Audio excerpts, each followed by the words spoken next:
When has being 10 minutes late cost you $16 or more? For many people in the Eugene area, this expensive mistake has been adding up.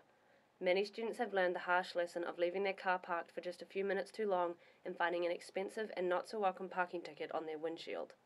Michael Schaefer, a student at the University of Oregon, thinks that ticketing is excessive and unnecessarily expensive.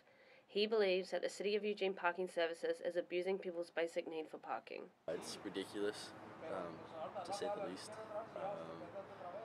Parking is something that you think should be free or pretty basic, but the amount of money they try to earn off the parking fees is absurd. Schaefer, who has received parking fines, understands that ticketing is necessary, but thinks that the City of Eugene exploits drivers for easy money. I think it would make sense if they lowered the price for the parking tickets and made it rather minor, or they open up parking, or at least let the on-street parking be free.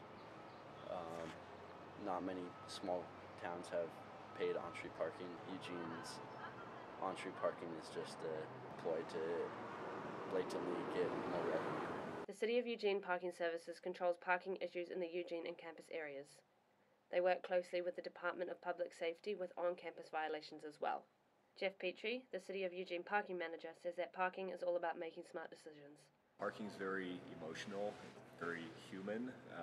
There's sometimes where signs are very obvious. It's also just a parking ticket. It happens. But the other part is that we do see a lot of choices people make that are probably the wrong choices. So Petrie reports that all the money that comes from parking, including fines and commercial leasing, goes into a fund that pays for all parking expenses. Parking fines represent about 1/3 of the $5 million fund. Petrie states that parking is an issue that Eugene faces on a daily basis, and that parking is always an issue wherever you go. For example, we had the funeral service for Officer Kilcullen last week. One of the biggest issues was parking. And how do we do it? The arena, where do we park people? The residential neighborhoods, where do they park? An upcoming press release in the next month will state Eugene as the first city in the world to have parking technology accessible by smartphone. Petrie states that despite common misconceptions, their goal is to never have to write another parking ticket. I'm Cavan, reporting for J443.